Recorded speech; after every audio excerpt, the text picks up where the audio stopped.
Our series is hosted by CCS to foster interdisciplinary understanding of mainland China, Hong Kong, Macau, Taiwan, and other Chinese-speaking societies worldwide, as well as the Chinese civilization and its long connections to Hawaii. So this webinar series is open and free for all and is one of the center's main conduits to engage with scholars in Chinese studies worldwide. So today we have a student presentation, discussion, and a Q&A session. So for those of you in attendance, just beware of some logistical concerns. At the bottom, you'll see different buttons. Perhaps two of the most important. One is the Q&A tool, the Q&A tab. So if you have a question at any time throughout the either of the two talks, please use the question and answer tab to post questions. Those questions will be passed along to the speaker, and either I or Dr. Brown will ask those questions out loud in the Q&A session. If you have any kind of logistical problems of hearing or seeing, there's also a transcription if you want to transcribe. Any other kind of those questions, there's a chat feature where you can ask questions in the chat. So those are kind of the two ways to engage. So before I begin, I'd like to take this time to acknowledge the director for the Center for Chinese Studies, Dr. Mingbao Yu, Associate Director Ni Zhang, and Assistant Adriana Choi. So it's through their tireless effort in hosting and promoting this webinar that we can all be here today. So kind of official welcome to today's webinar, Wong Kim Ark in El Paso, investigating Chinese immigrants who crossed the US-Mexico border 1892 to 1953. So today's moderator will be Dr. Shauna Brown, an Associate Professor of History and Director of the Honors Program at the University of Hawaii at Manoa. She specializes in the history of science and visual culture, focusing on modern China in global and local contexts. Her recent publications include articles on a 19th century female Chinese painter and women in Chinese archaeology in the 20th century. Her book Pastimes was published in Chinese translation in 2004 by Zhejiang University Press. Dr. Brown, please. Thank you so much, John, and thank you very much to the CCS for inviting me to be part of this wonderful panel today. Just want to say aloha mai kako, daja hao, and good afternoon to all of our audience members, and thank you also for being part of our talk today. Today we are delighted to present a talk by Xiuyue Zhang. Xiuyue is a PhD candidate in history at the University of Melbourne. His dissertation examines the Chinese exclusion laws and the resilience of Chinese immigrants in 20th century Texas. His 2025 fieldwork in Texas was supported by the Alma Hansen Scholarship and the Arts PhD Fieldwork Grant. His article and book reviews have been published in the New York Archives and Journal of American Ethnic History. Thank you so much, Xiuyue, for being with us today, and we look forward to your talk. Thank you.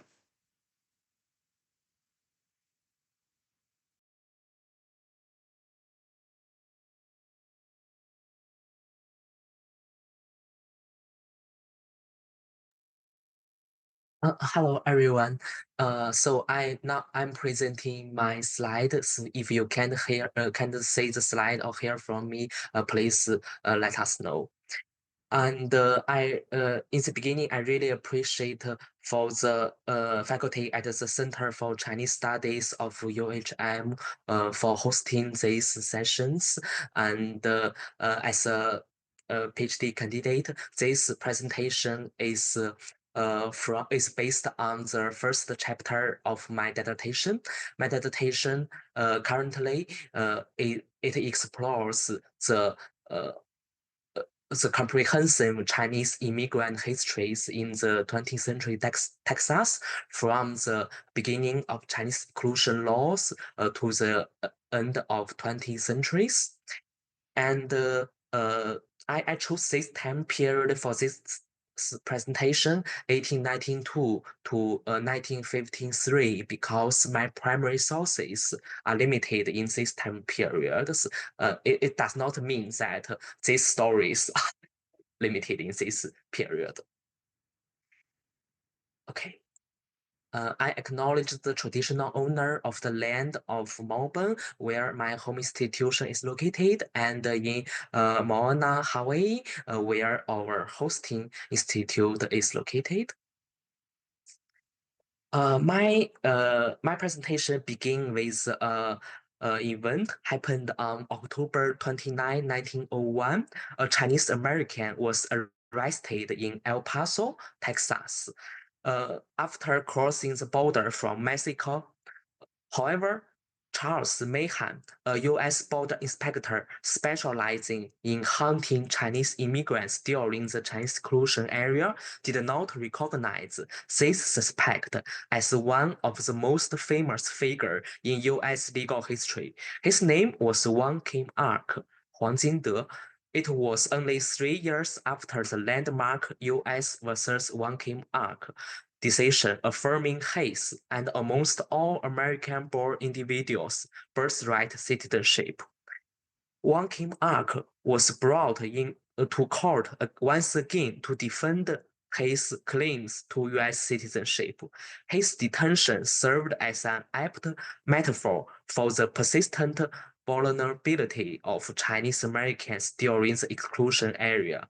Even a U.S. citizen confirmed by the highest court could not migrate freely. After the Supreme Court's decision, we don't know why Wang Kim Ark left California, where he was born in, to Mexico, probably for better employment opportunities, because California was very competitive both for him and the Asian economy. And maybe his business in Mexico was not so success, so he returned from Juarez to El Paso in 1901. But the the U.S. commissioner in the El Paso rejected initially for his re-entry request and review his document for several months. Finally, in the decision recorded by the West District Court of Texas, they said in the red line of this image, this defendant, Wang Kim Ark, is the same Wang Kim Ark who was decided by the Supreme Court of the United States. So when I read these primary sources, a core questions raised in my mind. How did Chinese inclusion policy shape U.S. southern border control regions? I would like to review the part one of my presentation. I will review the historiography about the Chinese American in the U.S. Pacific region. For example, Hawaii, California, and Washington State. Let's see the historical context in case of some audience are not professional historians. And the U.S. Pacific regions is the first landing point for Chinese immigrants to the United States, and the population flow spread from port cities into the interior of the United States. And California was the birthplace of the anti-Chinese movements, and many other states in the West America followed California to enact their very similar state law to exclude the Chinese. And finally, in the 1882, the U.S. Congress passed a federal level Chinese exclusion law. And in the Pacific regions, there were early development of Chinese ethnic economy. For example, Chinese restaurant, Chinese grocery store, laundry, and were provided many employment opportunities for local Asian immigrants. So local ethnic economies were very diverse, and they have relatively large scale than the other American states.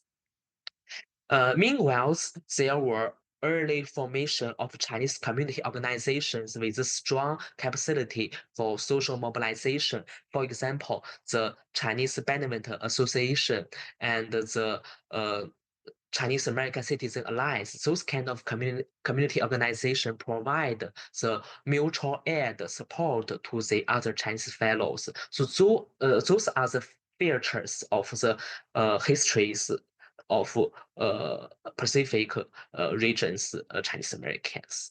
Then I talked about the historiographies, and the study about the California Chinese, they kick off the abundant scholarly output of Chinese American studies and Chinese American histories, and there are many great scholarship in about labor history, Western history, gender history, and related fields. And many Chinese American historians, as the images, as their photos indicate in the right side, him, Mark Lai, Su Chen, and Roger Daniels, and Gordon Chang, etc. And they were also social activists and participated in 1970s. And meanwhile, in the U.S. Pacific regions, there were very extensive primary sources with numerous collecting institutions and the well-developed archive systems like the UC Berkeley's Ethnic Study Library and the Huntington Library, etc. And the studies about the Pacific region's Chinese American, they also have very relatively mature theoretical framework that laid the foundation for the study of Chinese American histories in the United States.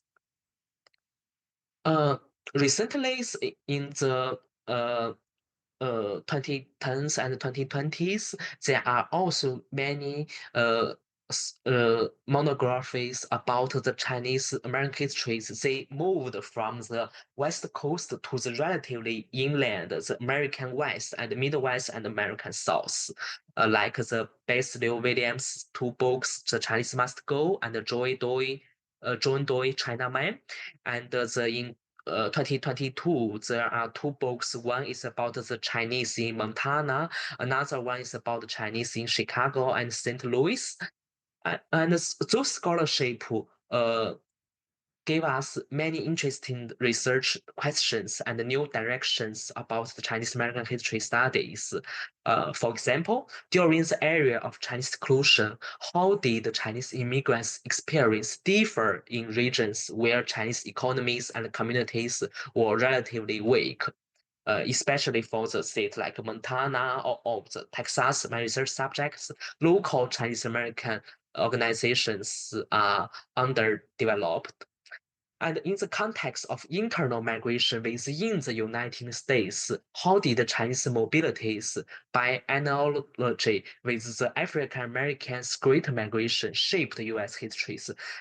Chinese Americans, they won't live in one state permanently. Sometimes they move from California to U.S. West to the East Coast to New York and the other states. So Chinese Americans' internal migration get relatively less attention from historians. And where were the attitudes of residents in inland states toward Chinese communities, and how did Chinese immigrants affect local minority economies?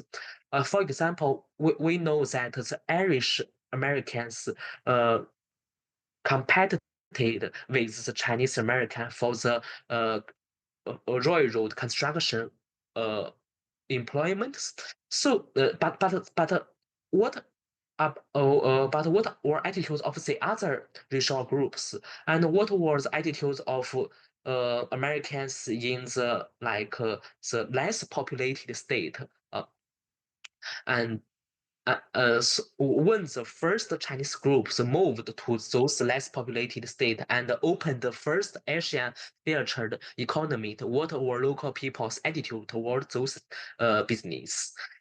And finally, my question is that have historians focused on Chinese experience in the Pacific region led to overgeneralization and stereotyped interpretation of Chinese American history nationwide? And there are also many good scholarship about Chinese, like in East Coast, like New York, and the other mo- the other state with many populations. And so I think, how about Texas? So that's why I choose this topic.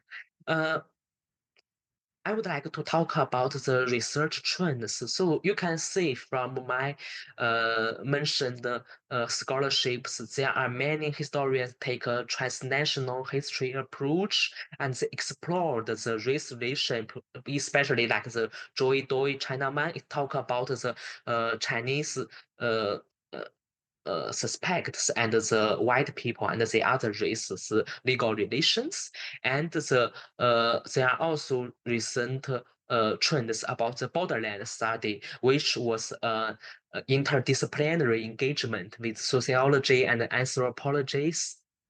So those recent trends have a positive impact on my own study. So let's talk specifically about U.S.-Mexican border historiographies. And Erica Lee published a journal article titled "Enforcing the Borders in the American Historical Review," and she points out that as 80% of Chinese arriving at Mexican seaports eventually reached the U.S.-Mexico borders. The southern borders emerged as a site of context over illegal immigration from the 1918 to 1924, this time period. And historian Elliot Young, in his book Alien Nations, he argued that the Chinese migrants constructed alternative communities and identity through transnational migrations. And Julian Lim, her book is the most influential book for my project. She points out that the U.S.-Mexican borderland as porous borders were constructed by multiple races. Like, for example, the Mexicans, sometimes they were hired to help Chinese people to cross the borders. Uh, and also the Chinese immigrants border crossings were constructed by the other race like the white and the Latinos. And there are also many scholarship about the Chinese Mexican histories, like the Chinos and also the dedication of Dr. Jian Gao, our commentators, and they contributed to the academic discussions of these topics. Uh, However, I uh, I I don't find a specific monograph focus on the Chinese American history studies in Texas state. Many stories mentioned the others about Chinese American. They focus on the other states of the U.S. Mexican borderland. My dissertation structures begin from this presentation. This chapter, the first chapter is about Chinese border crossing, and then I will talk about Chinese plantation workers and Chinese railroad constructors, and I will also talk about the pioneer Chinese families. Some of them, they were Persian Chinese who were servicemen in of Chinese Mexicans. They helped the U.S. General John Pershing's invade to Mexico. So the General Pershing brought those Chinese servicemen back to the U.S. and U.S. Congress passed a law to awarded those Persian Chinese U.S. citizenship. So some of my case studies is about those Persian Chinese descendants who are living in San Antonio today. And then I will talk about the post-World War II, the Chinese communities in Austin and Houston, and how they were involved in the Cold War competitions. And so that's my dissertation structures. My research approach from today's presentations, the major part of my primary sources are from the records of district courts of Texas and the Immigrant and Naturalization Service, those records collected at the National Archives. And those records, I would like to speak more about it.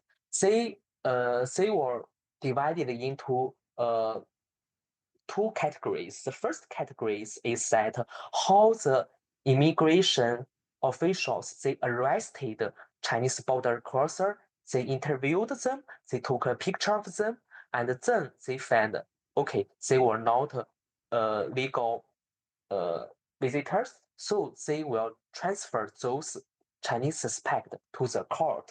The U.S. federal court in the West District of Texas, Southern District of Texas, were dealing with those Chinese cases.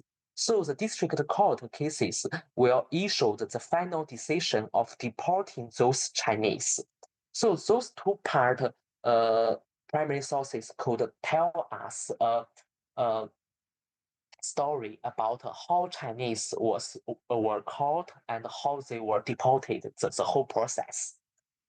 And the National Archive in Texas, they only collected those government records and the legal records from the 1892 to 1953. Basically covered the time period of conducting Chinese exclusion laws in the southern borders. And in the other chapters, I also take a approach I called the community-based approach. I collaborated with local individuals like the archives, and activists, scholars, and descendants of Chinese Chinese Texans. I interviewed the descendants of Chinese Texans, but in these presentations, is relatively less oral history product. And I would like to maintain an outsider objectivity while gaining inside perspective through sustained engagement. Last April and May, I visited Texas for 2 months and traveled many cities. And today, this year, I'm visiting research affiliate in the Institute for Historical Study at the University of Texas at Austin. So I will stay in Austin for 3 months from January to April. I will do more field work and conduct more oral history interviews.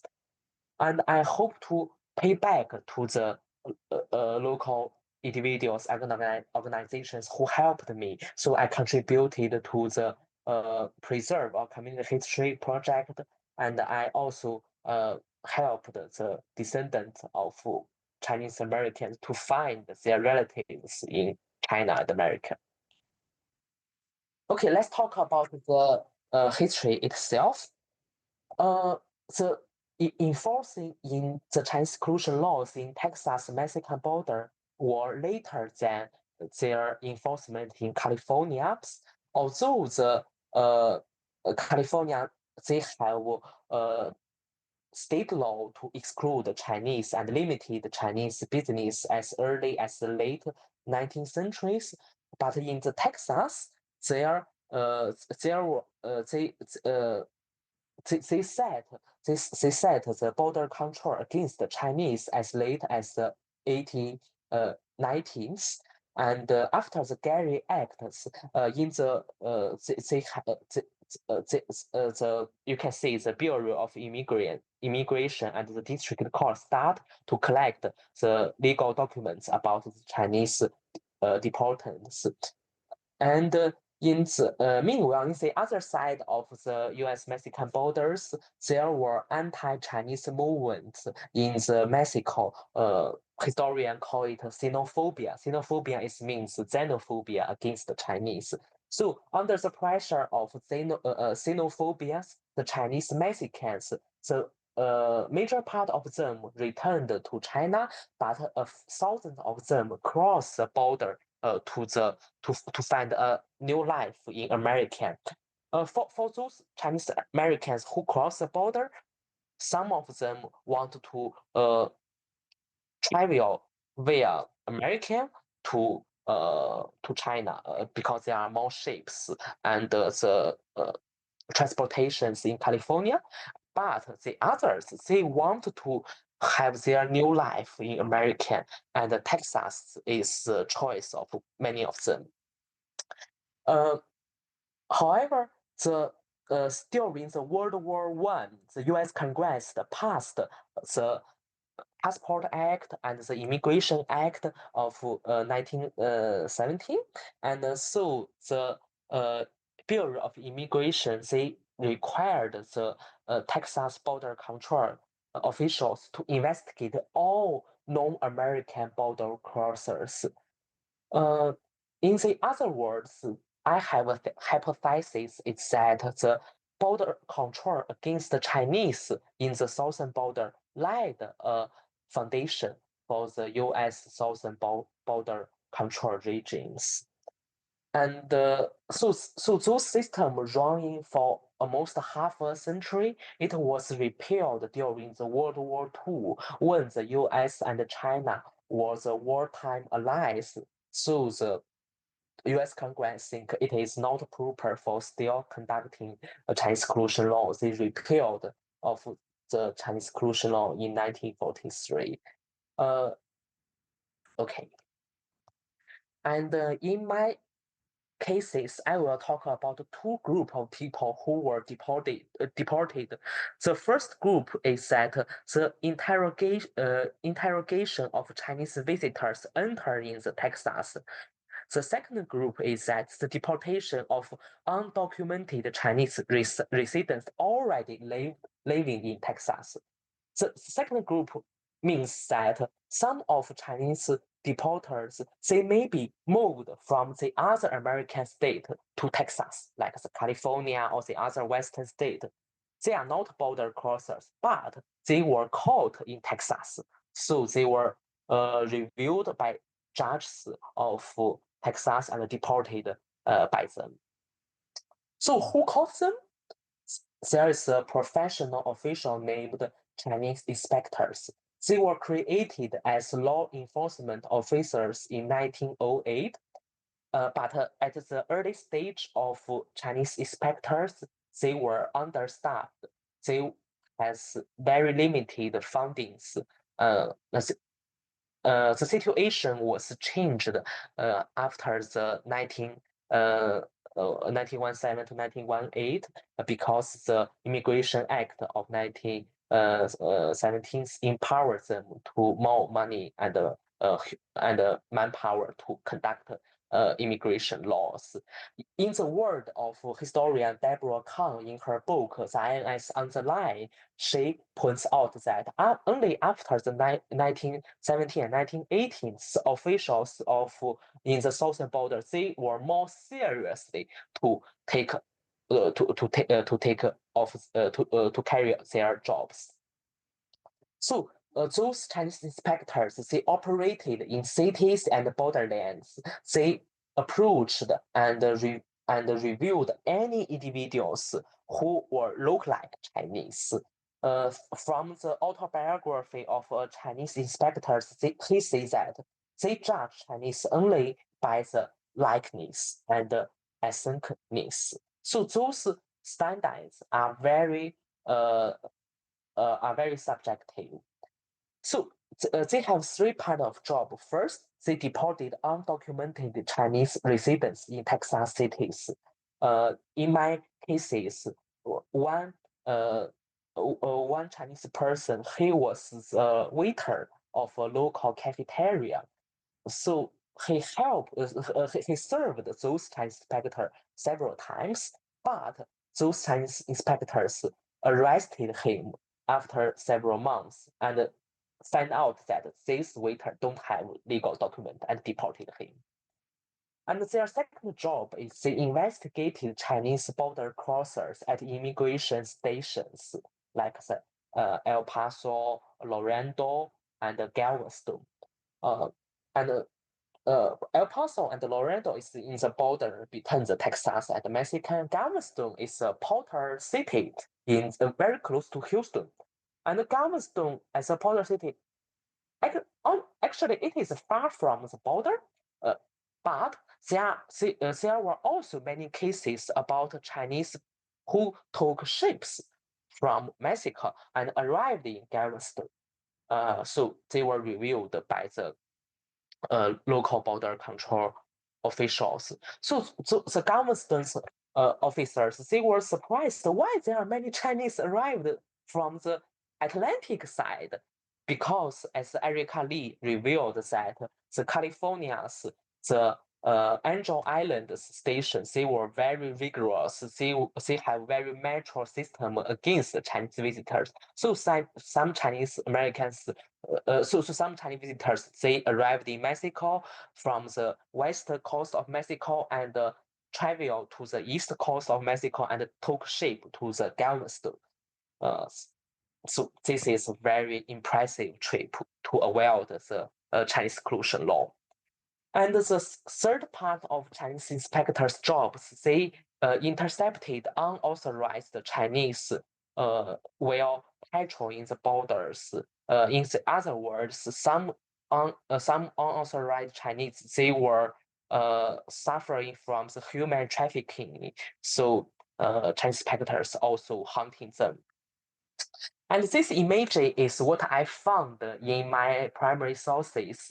This is an inspector, his arm pressed the head of a Chinese suspect. In the document, those Chinese suspect name, you can see in the top right corner is Tu Yu Fang, alias Tsu Yin. So I sometimes those Chinese visitors, they spoke Chinese and all the Cantonese, the Chinese speakers don't have translator, so they have to record by the pronunciations of those Chinese suspect. So maybe those suspects name Chinese name is similar to Yu Fang. This is one possibility. But another possibility is that they suspect understood English and gave them this nickname Tu Yu Fang to make a joke to say to tell the court the law of Chinese exclusion is a funny thing. Anyway, I like this picture because this picture showed this man Tu Yu Fang is like a rebellion. He didn't give up. He didn't surrender to these bad laws. He showed the spirit of struggling. And now some of them may be curious is where did the Chinese migrants found in Texas come from? So those the right there is a map from the Eliot Young's book. He draw some migration from the Latin American and Canada's border side. It shares that the Chinese diaspora happened not only across the Pacific, the Chinese diaspora also in the Americas, in the North America. North America should be regarded as a whole when we review the Chinese borderland histories. Obviously, major part come from China. They may be passed via California or Mexico and arrived in Texas. And even Texas is not their destination. They may be want to transfer via Texas to the other American states, but unfortunately, they were found in Texas. And as I mentioned, there are also many Chinese people, they moved from the California and the other states. They maybe get some legal documents in California and they think, okay, that will enable me to work in Texas. However, the Chinese exclusion law evolved with times. For example, in 1990s, they required all the Chinese residents to carry their certificate every time. And in the late 19th century, they required Chinese people to apply return certificate if they live in America and want to return to America again. In this way, the requirements of Chinese exclusion is get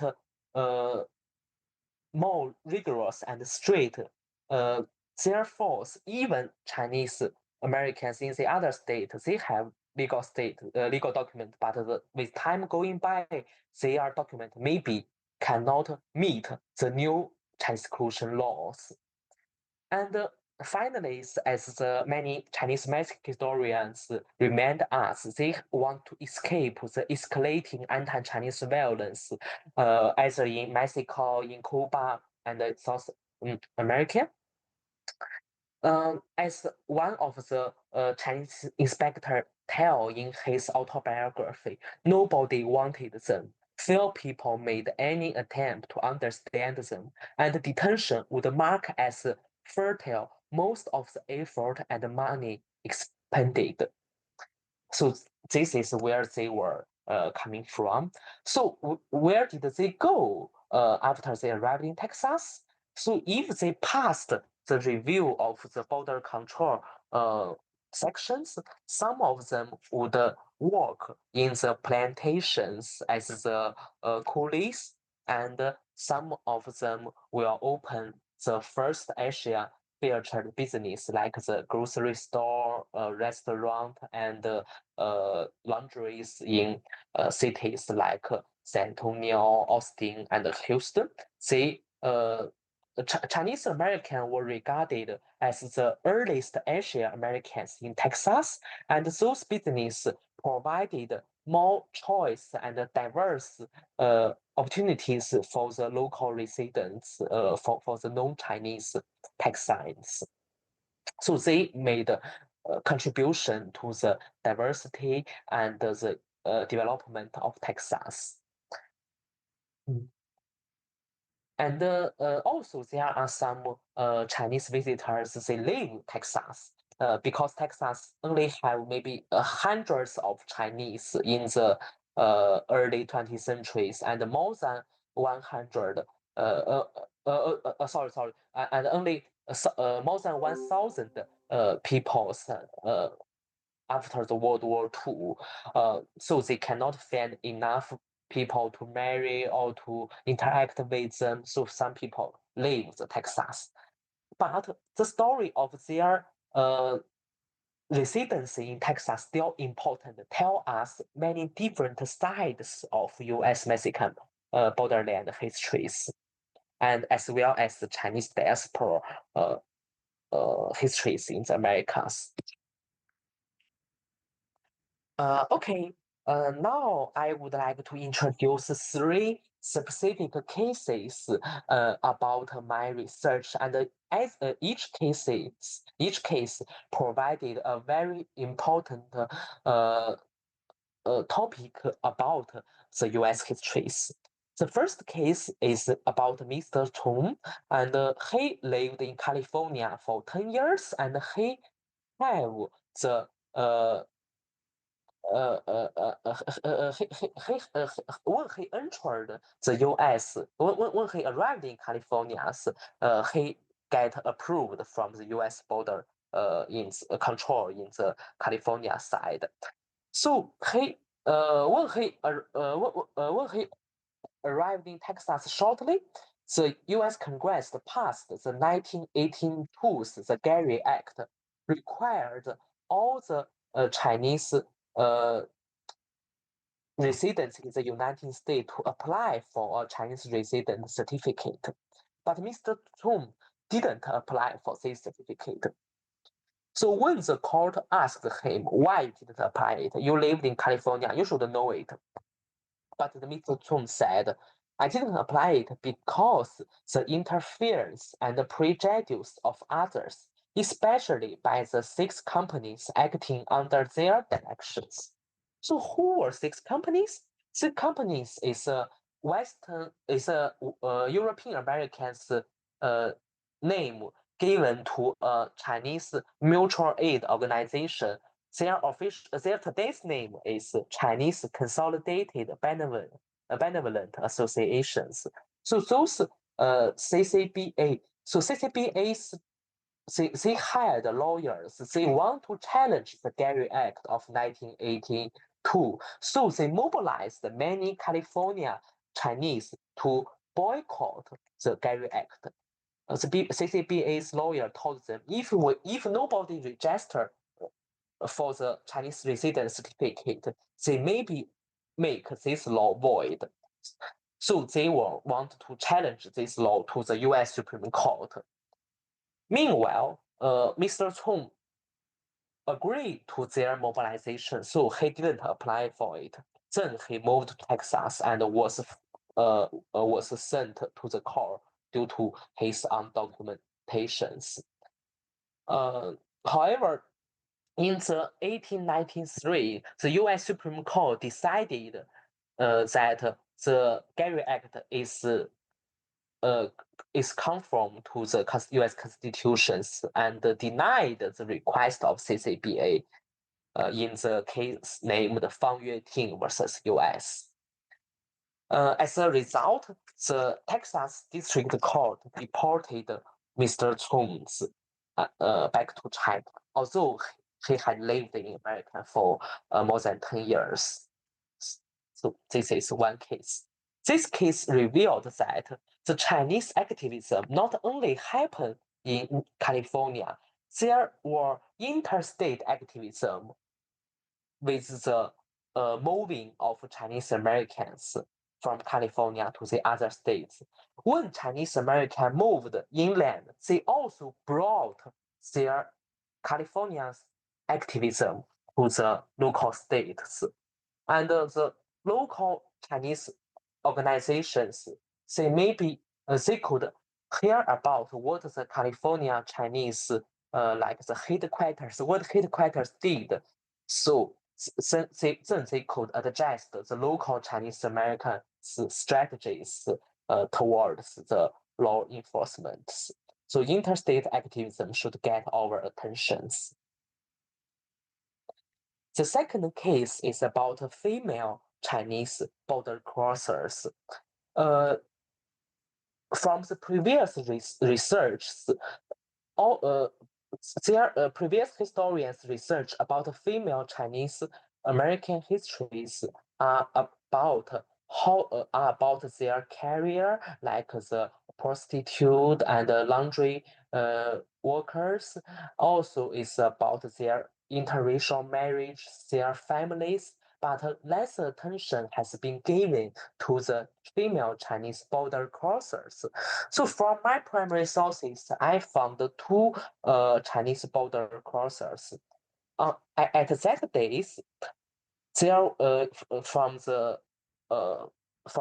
documents of U.S. District Court that there were only two Chinese border crossers. Both of them were female, and at that days, no other Chinese male crossed the borders, which means that those two those two Chinese women, they traveled without the accompany of any guys.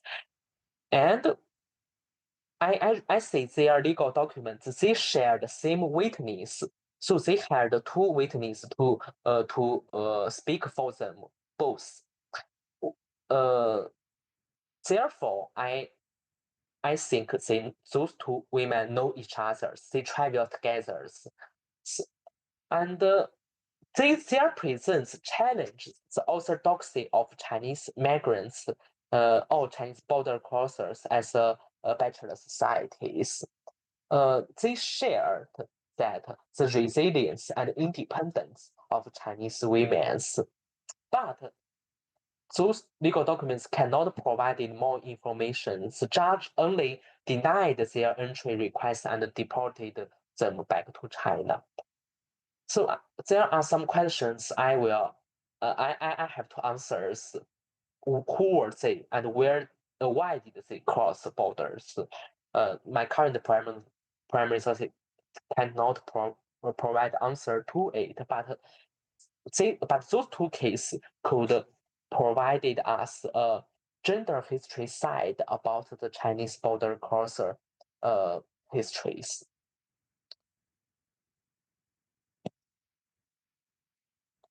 And finally, I would like to talk about a family history about the Chinese border crosser and the cross-border business.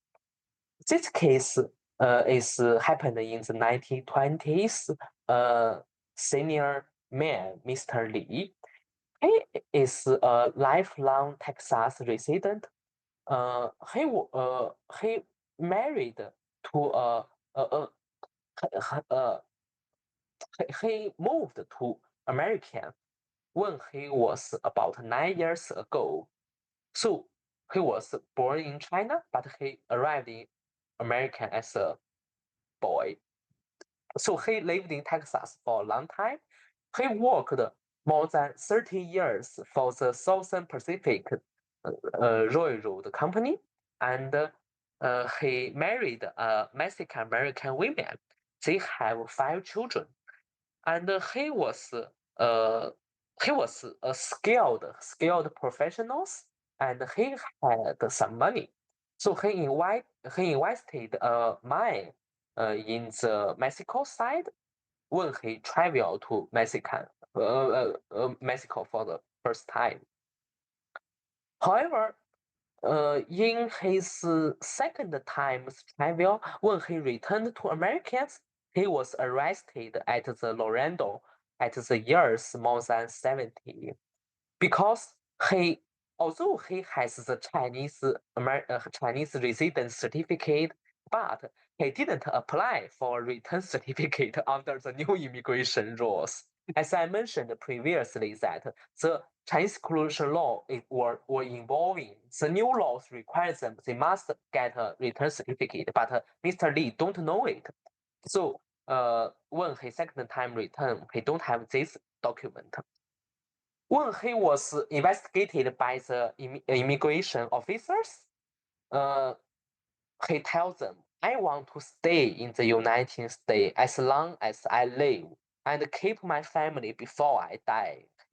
He was more than 70s.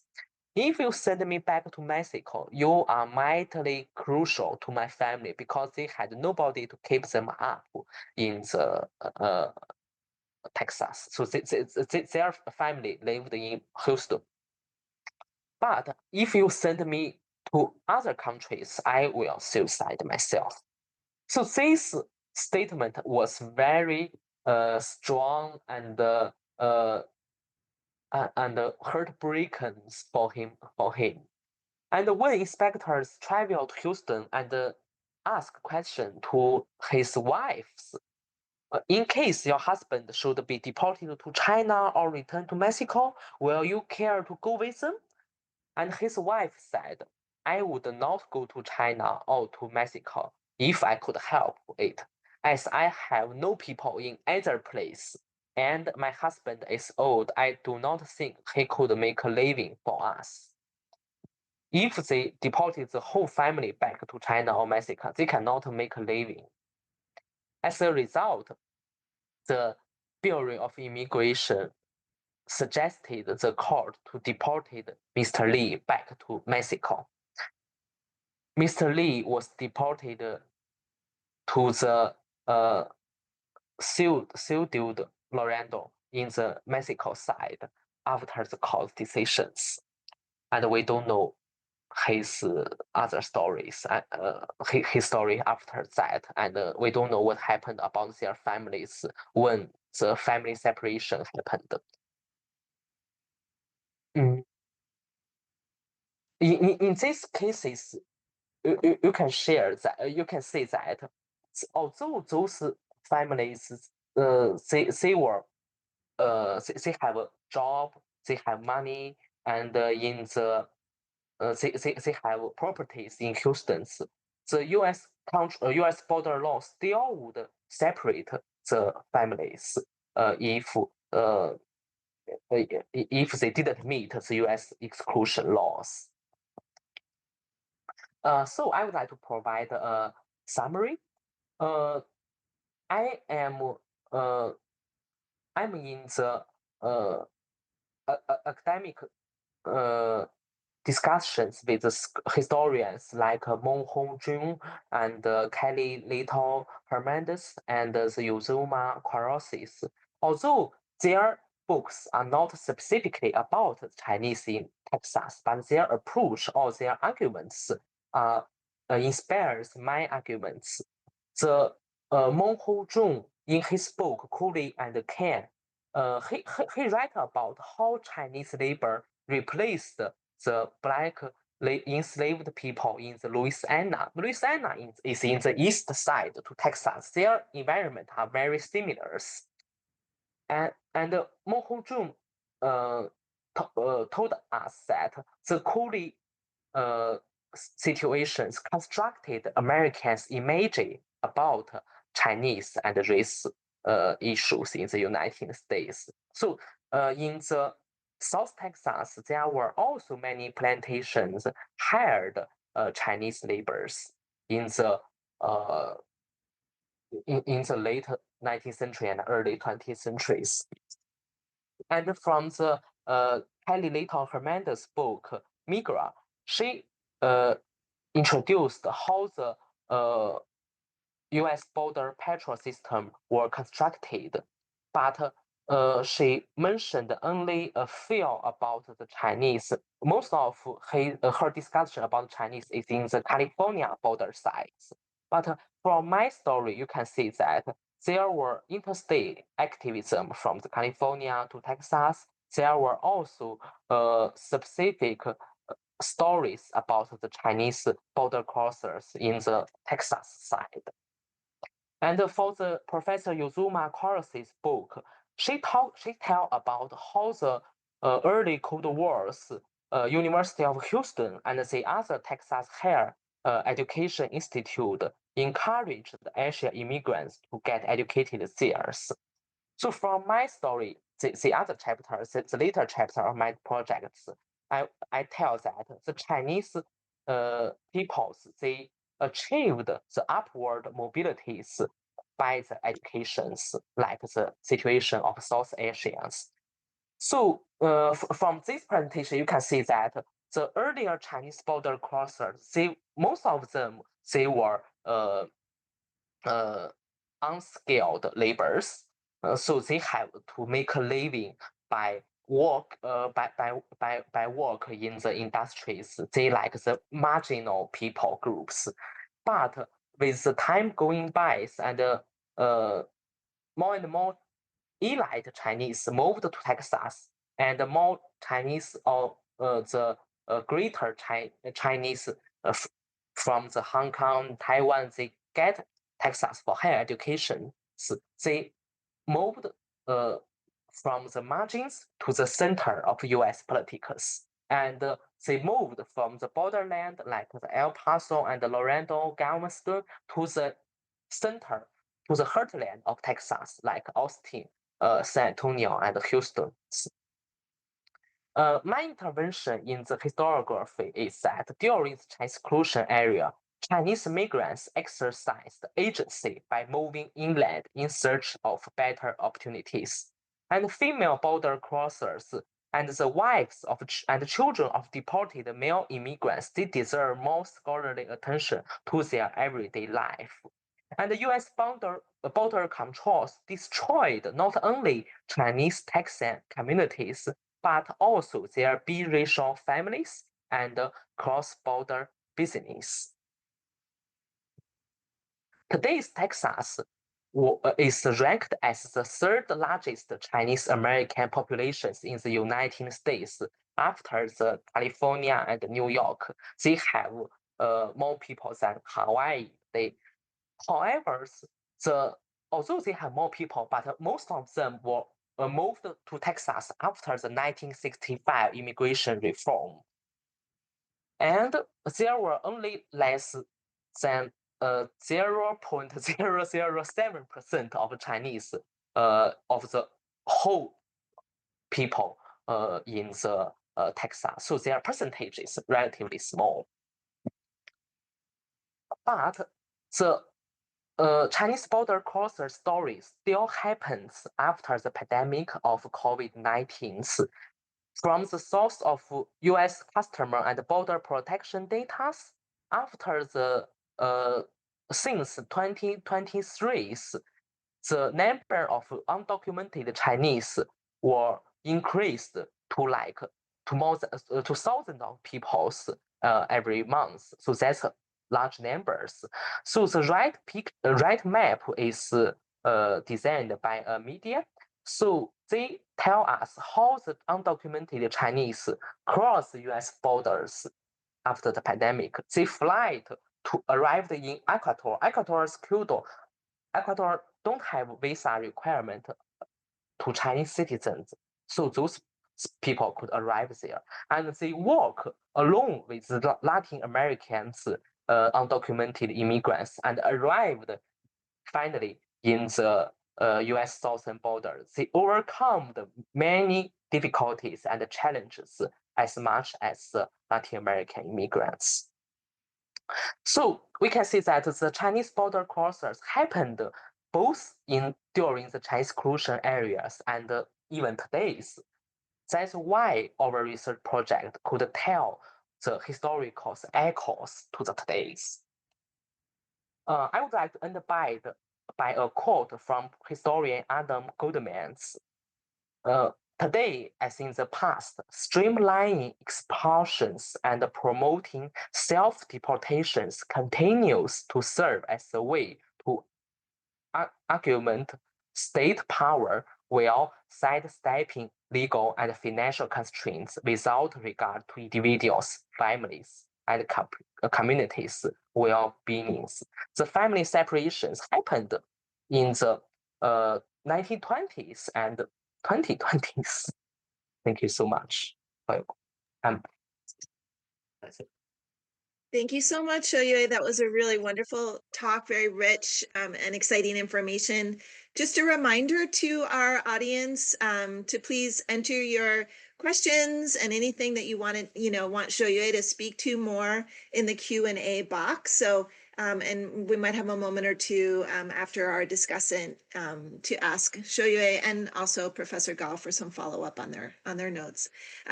May I welcome our discussant to join the conversation.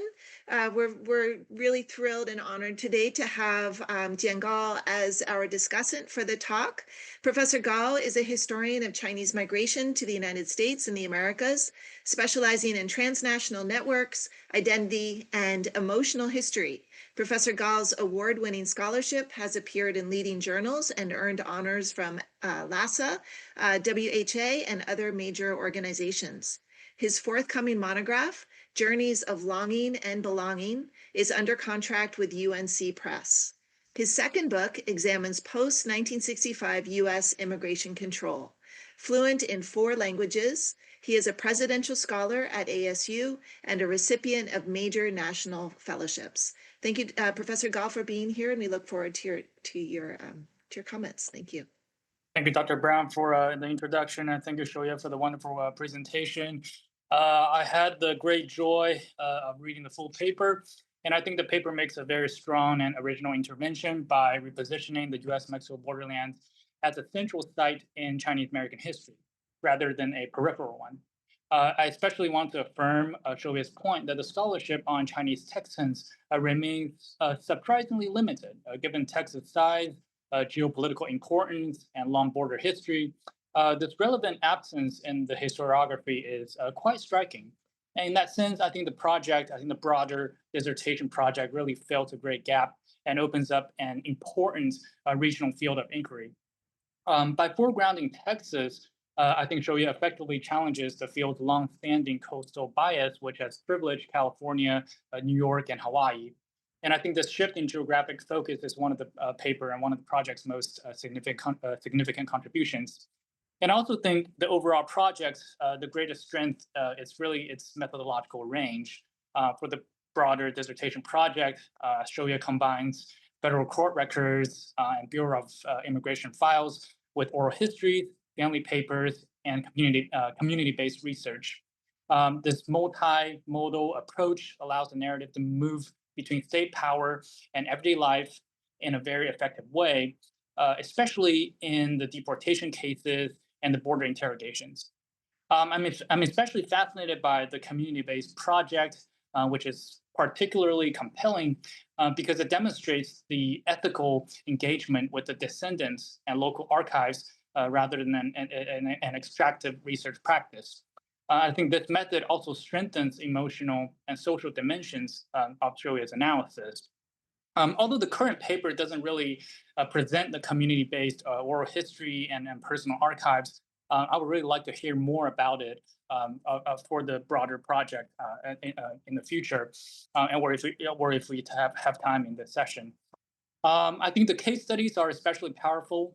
The return of Wong Kim Ark to the court in El Paso as an important afterlife to a canonical Supreme Court case, As we all know about this case, it's the Supreme Court case in 1898 that really solidified the Chinese Americans' claim to citizenship, to their birthright citizenship. The fact that a legally affirmed citizen could still be detained underscores really the fragility of citizenship under exclusion. Similarly, I think the story of Li Sui and his forced separation from his family vividly demonstrates how immigration law functioned as a tool of social destruction, not merely border regulation. I think these moments humanize the archive and really avoid abstraction. I also appreciated the way the paper highlights the extensive internal mobility of Chinese migrants. The movement of Chinese individuals and families from Texas to places such as New York City, the Mississippi Delta, and other regions points to a much broader national network of Chinese mobility than we often acknowledge. And obviously, I think, as Shoei pointed out, the historiography has already recognized that and has moved towards that direction of recognizing there are many different Chinese communities within the United States and also beyond. I think this emphasis really usefully complicates the static notion of Chinatown or fixed settlement patterns. It also invites us to think more carefully about how these sites were connected to older Chinese American hubs in California. I think making those linkages more explicit could further strengthen the paper's intervention, showing how Texas fit into a wider interregional system of Chinese migration, labor, and also activism across the United States. And I wonder if there's more evidence showing a more sustained connections between Chinese Texans and Chinese communities in other parts of the United States or Mexico, besides simply showing that these Chinese migrants moved from Texas, from elsewhere in the United States or Mexico. For instance, organizational records like the Chinese from the Chinese six companies, or the CKT, the Qigongtong, or the KMT, the Kuomintong, etc., or other kinds of native place or surname-based organizations, they may showcase a more sustained communication and also financial transactions between different branches of these organizations in different parts of the country and also the world. Family records may show communications of the Chinese migrants, Chinese Americans between family, friends, business partners in different parts of the United States and also beyond. At the same time, I would encourage Shoei to engage more directly with the historiography on Chinese Mexicans and also borderland history south of the US line. In particular, I want to point out Grace Pena Delgado's work on Chinese communities in the Arizona-Sonora borderlands, which seems especially relevant to Shoei's work as well. Her scholarship on transborder mobility, racialization, and everyday life among Chinese migrants in northern Mexico could provide a productive comparative framework and deepen the paper or the project's analysis of the cross-border dynamics. And also more recently, we know about the work of America's Lost Chinese by Hugo Wan, who documented his ancestor Wang Fu Chuck's journey on the US-Mexico borderlands as well. I think bringing this literature into a more explicit dialogue with the Texas cases would strengthen the transnational dimension of the project and situate it more firmly within the Mexican and borderlands historiography and not just the US immigration history.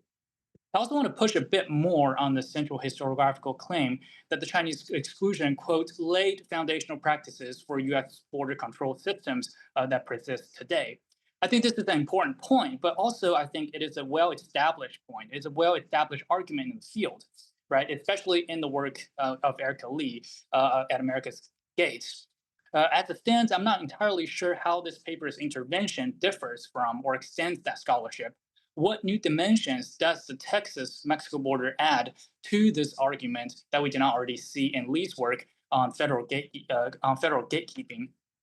Is it a regional court system, the specific practices of inspectors, cross-border family formation, or Mexico-US mobility patterns? I think making this distinction more explicit could help clarify the paper's originality and sharpen its historiographical contribution.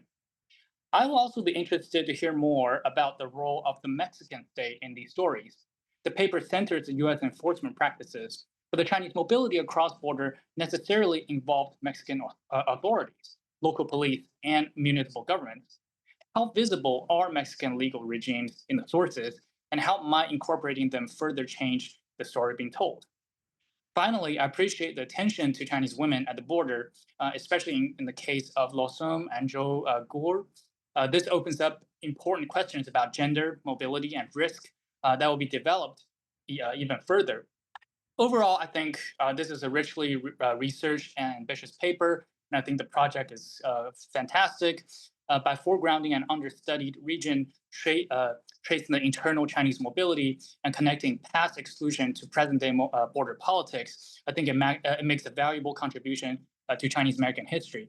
I think more explicit engagement with the Chinese Mexican scholarship and also clear articulation of its historiographical contributions will make an already strong project even stronger. Thank you. Shoyue, do you want to take a moment to respond to Professor Gao, or do you want to open up to some other questions? We can open up to questions. I can respond to Dr. Gao privately. Okay, that sounds great. Thank you so much. Just, I had a brief comment, which I welcome your response to, and then another question that came in actually from Professor Jonathan Pettit. But just to kind of confirm my own understanding, when you were talking about the kind of Chinese inspectors, I think it's probably fairly clear from your work as well as from our understanding, but that was kind of unique in U.S. immigration policy, right? We don't think of there being like German inspectors or French inspectors or something like this, right? But this was a group that is really unique to U.S. immigration policy for this specific community, for this specific immigrant group, right? Is that just to confirm my understanding?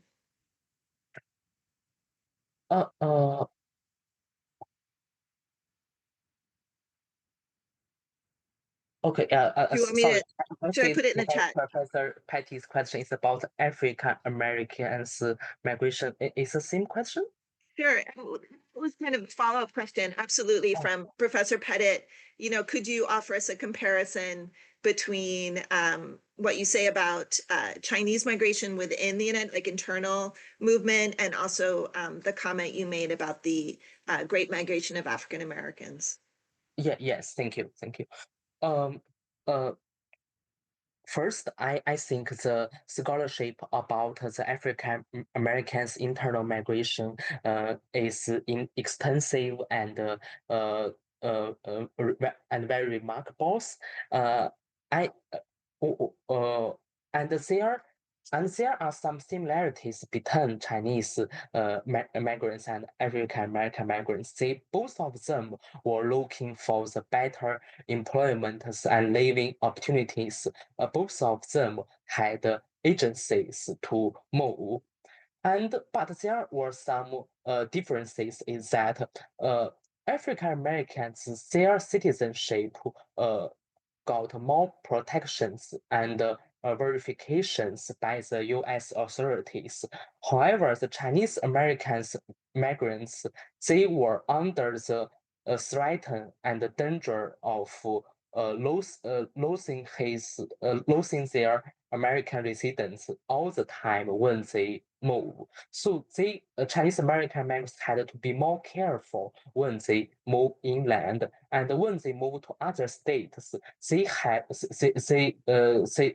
used to get the help from the local Chinese mutual aid organizations, as the Dr. Gao mentioned, the KMT and the CCBA and the other organizations.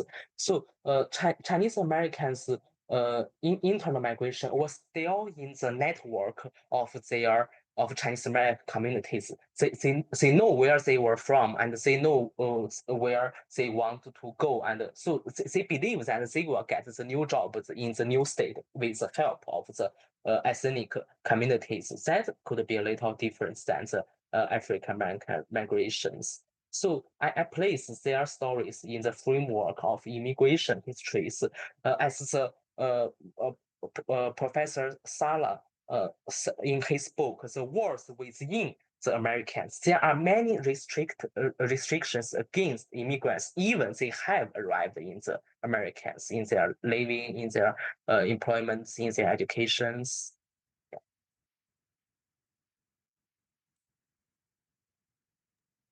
So yeah, another question has to do with you made a comment about the formation of Chinese community organizations and about how these community organizations had a capacity for mobilization.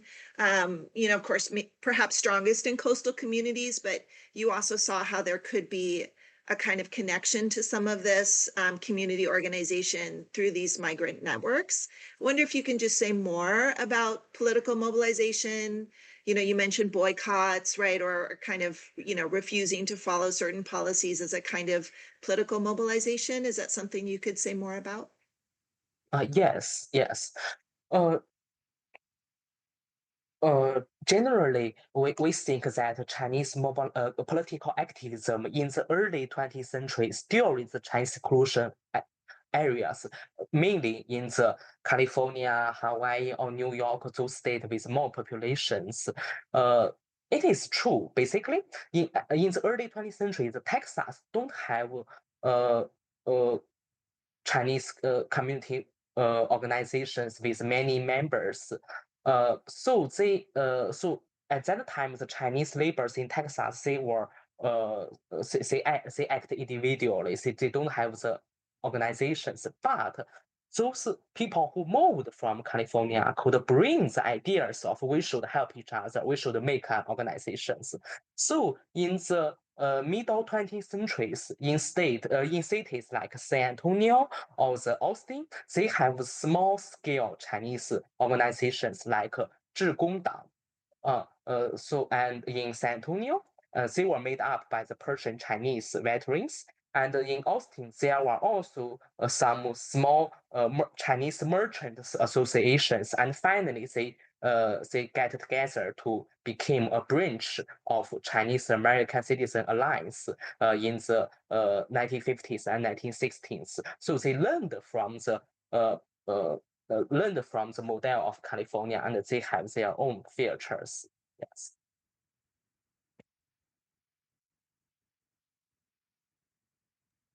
Great, thank you so much. I also wanted to comment, I really enjoyed your inclusion of some of the stories that we hear about women migrants who are also caught up in some of these immigration kind of enforcement activities. And I wonder if you can talk about doing research on women specifically. Is there, I imagine there's not as much information as we would like, but can you speak to, your kind of choice as a scholar to include women in these stories?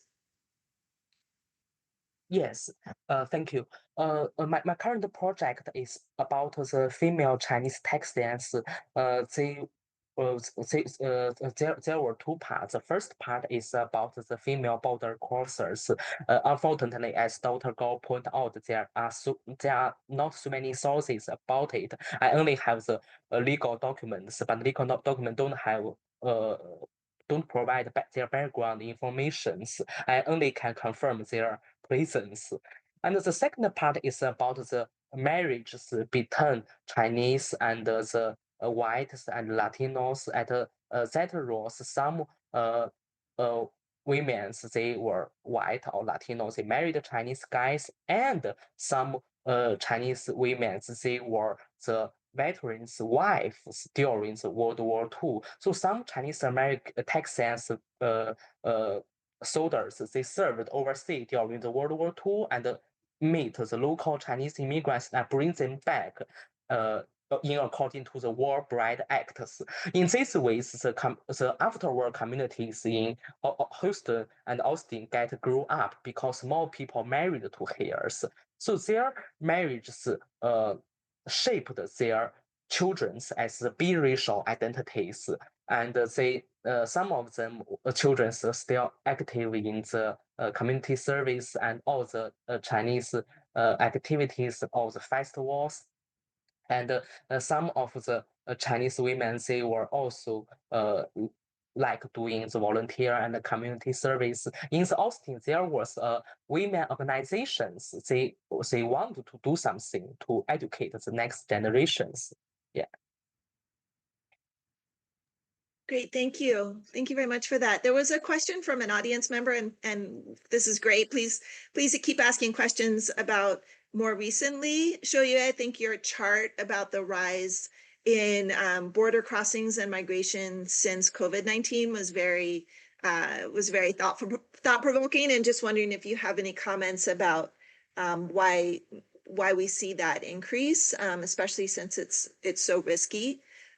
So why have we seen an increase in migration since since COVID-19 and the pandemic?